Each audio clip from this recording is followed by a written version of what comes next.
Passons maintenant à la deuxième partie de cette thèse qui doit rendre clair pour les gens simples ce qui n'est pas encore compréhensible pour eux. À cela, on comprend que la messe n'est pas un sacrifice, mais une remémoration du sens du sacrifice et de l'assurance du salut que Christ nous a attesté. Dans la première partie de cette conclusion, il a été prouvé avec suffisamment de force que Christ est une victime sacrificielle si précieuse, morte et offerte une seule fois, qu'elle le rend bienheureux et rachète éternellement tous les humains qui croient.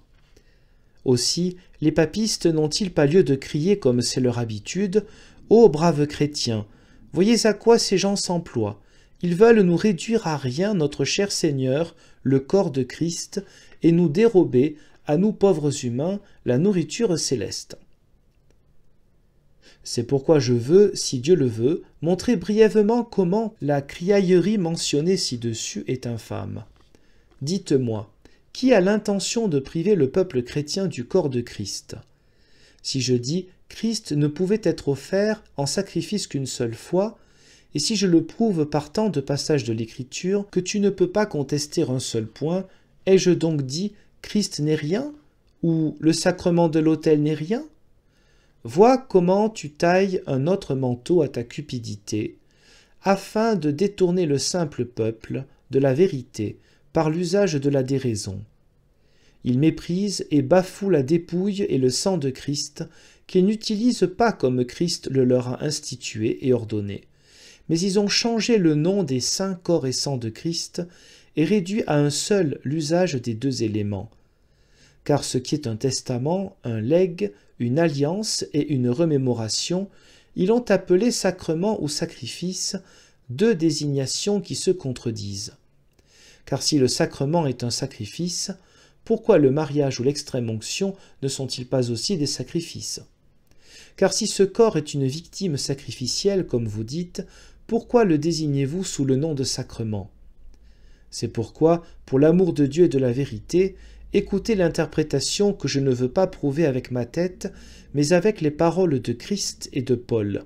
D'abord, vous savez bien que le mot sacramentum, un vieux mot latin, ne signifie pas ce pourquoi nous l'utilisons aujourd'hui, mais sacramentum désigne à proprement parler un serment. Quand vous voulez appeler sacramenta les choses que Dieu a instituées, promises et ordonnées par sa propre parole, qui est aussi ferme et certaine que s'il avait prêté serment à son sujet, alors beaucoup de choses que nous tenons pour des sacramenta ne sont pas des sacramenta. Car Dieu n'en a pas parlé, comme la confirmation, l'ordination sacerdotale, l'extrême-onction, bien que nous les pratiquions souvent.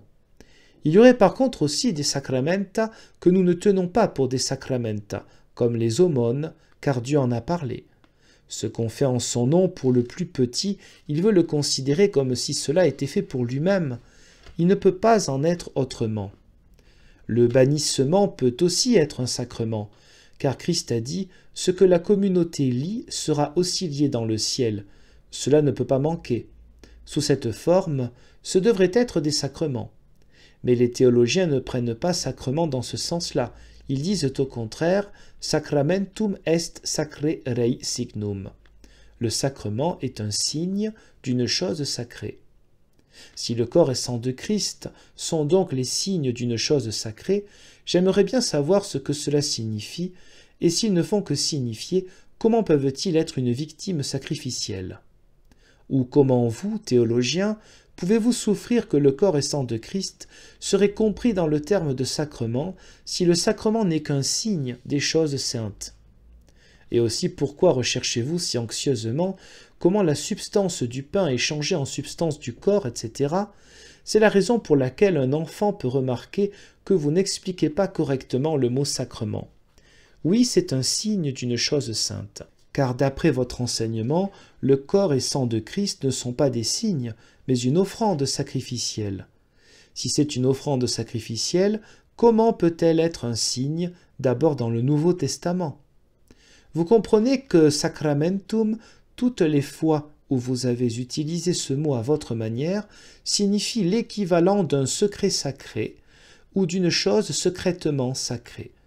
Pourquoi voudriez-vous cependant donner au corps et sang intelligible et utilisable un nom tel qu'il fait passer le simple individu pour un ignare?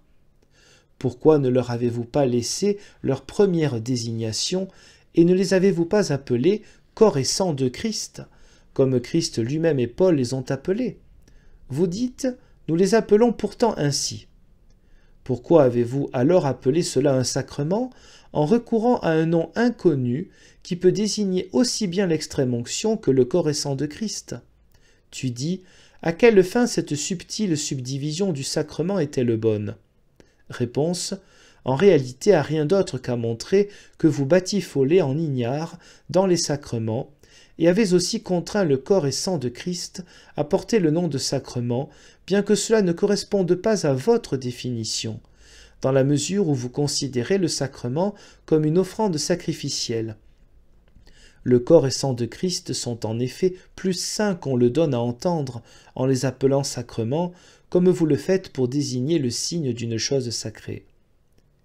Mais vous avez tiré profit de votre erreur en tombant maintenant sur les simples gens, puisqu'on ne veut plus rien savoir de votre ordination, et en criant « on ne conserve plus rien des sacrements ».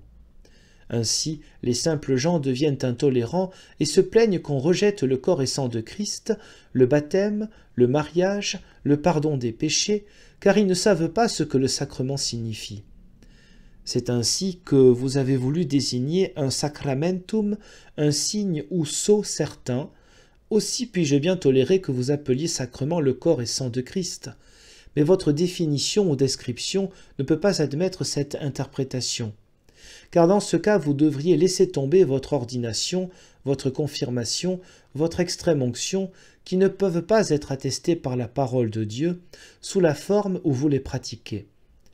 J'accepte que l'extrême-onction soit une approche et une visite fraternelle auprès des malades, mais il n'y a pas de parole certaine de Dieu en fonction de laquelle on puisse croire avec certitude ce qui doit en l'occurrence se passer. J'admets que la confirmation soit un signe, de même que la robe de baptême, mais que confirmation et baptême soient des sacrements, que donc Dieu ait prononcé à leur égard une parole certaine et promis quelque chose en le disant, ce n'est pas le cas. Et comme nous en sommes venus plusieurs fois à parler de la confirmation, je vais exposer mon propre avis à ce sujet.